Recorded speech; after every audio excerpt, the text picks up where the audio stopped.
Hi, this is Cynthia Wihardja, founder of Action Coach South Jakarta. Isn't it fun just to increase your revenues? We've been talking a lot about average dollar sale, and this video blog, I want to specialize on number of transactions. How do you increase revenues without adding on more clients? That means you need to get your old clients to come back. You need people who have bought from you once to buy from you again. In Action Coach, we're very, very particular in using the word customer. We don't use the word customer unless that person has bought from you more than once. If they've just bought from you once, that means they're just a shopper. Why do we separate them like that? Because the first buy is always very critical. That's your judgment point. That's your judgment day. Yeah. Will they come back? That's the real question. Now, if you've made them come back once, it's most likely they'll come back in again and again. But that's really a critical point. And there's many businesses, if you really open up your old database, there's a lot of shoppers in your database that didn't really come back. And you didn't even know where they've gone. You didn't even keep in touch. So that's your lost opportunity. So let's talk about that a little bit. I want to offer you 4 things that you want to look at when you want to increase your number of transactions. Number 1 is your quality, the quality of your product. And I propose you go quality plus. I know not all of you listening to this is offering a promise that you're going to sell the best quality product. Some of you may be in a cheap and good industry. And is that wrong? No, absolutely not. But obviously you need to keep up with your promise. Now, if you promise to deliver a B standard product, make sure you at least deliver B standard product. If not, your customers won't come back. But here's the greater challenge. I love challenging people. The greater challenge is how to make it B plus. Because I'm guessing there are other competitors selling B quality products like you.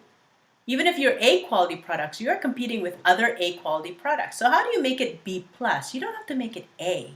You just have to make it B plus. With A, you just try to make it A plus. You don't have to be like extremely great, just A plus. Just enough to get you a unique selling point in the market. Then when people have a choice to come back to 2 different locations, they'll come back to you. Okay, so that's quality. The second thing I want you to look at is your keep in touch system. What do you use to keep in touch with your customers? How is that systemized? I don't want you to just keep in touch with people as and when you remember, but keep in touch with people with a system. So let's say you have 1,000 names of shoppers. How do you roll them out that every month you're calling, let's say, 100 people? You're calling 100 people a month just to keep in touch with them. And maybe it will take 1 year to call them back. That's okay. But at least you've got a system in place. And when you've got more staff, you've got more resources, you might want to call 300 people a month, whatever it takes to keep in touch with your customers. Now, there are some keep in touch ideas are really, really good. When I was living in Singapore, I guess I was using a lot of money to pay for my hand phone. Every Christmas and every birthday, I would get a bottle of wine from my hand phone operator. I mean, it thrilled me. I used to show it off around my office because it's like, yeah, and then the joke all in the office is like, yeah, because you call a lot. Whatever it is, especially to your big spending customers, make sure you keep in touch with them. Make sure you make them know that you are thinking about them. Lots of ways to do that.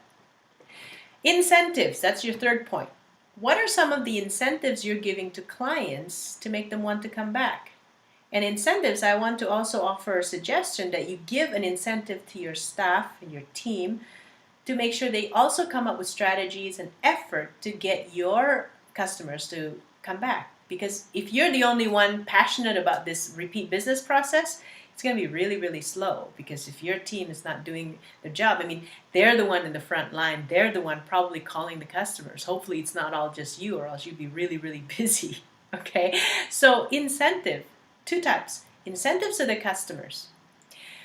There's a cosmetic store in France, and they're all over the world. But I'm so impressed. Yves Rocher. Yves Rocher, every time you go into Yves Rocher, when you leave, you get some kind of a coupon. Bring this in your next visit and you'll get 20% off the new product lines. Bring this in your next visit and your next cleanser is half off, or whatever it is. They always give you a coupon, and sometimes it's a coupon book, here's the 20 new products that we have, just in case you're wondering.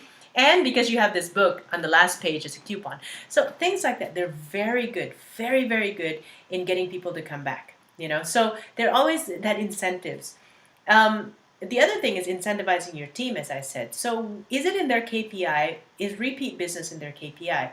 Is it in their, do they own certain clients? Maybe if you're in B2B, they own certain clients and they're measured by how many transactions that client buys per quarter, per month, or per year.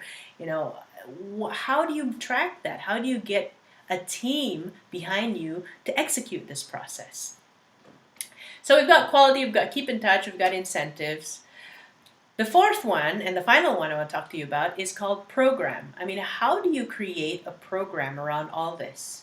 Okay, frequent flyer programs, membership programs. Every one of us probably has some kind of a retail membership, a club card, or whatever it is that makes us feel like we belong to this store, we belong to this group, we belong to this community of buyers. Yeah. So what are some of the programs you have that people look forward to coming back and repurchasing your products? I mean, I know that I choose certain airlines when I fly because of the frequent flyer points. I choose certain credit cards to use because of the points.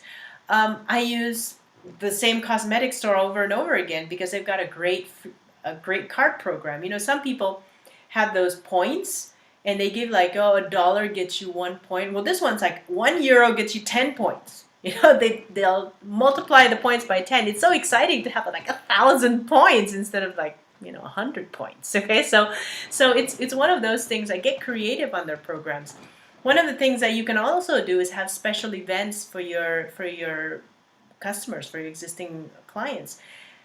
We had closed door events. Like, we've got a new line of clothing coming out from Europe, and we only want to introduce, the new line for the first 2 days to our existing clients. So before, they mailed out all these things, all these invitations, special invitations. It's a launch. It's an evening cocktail with champagne, with orange juice, things like that. And people come in and they look at the new European collection.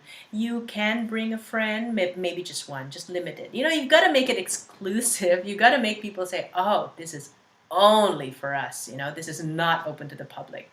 There's that level of exclusivity that people will just fight for, will buy for.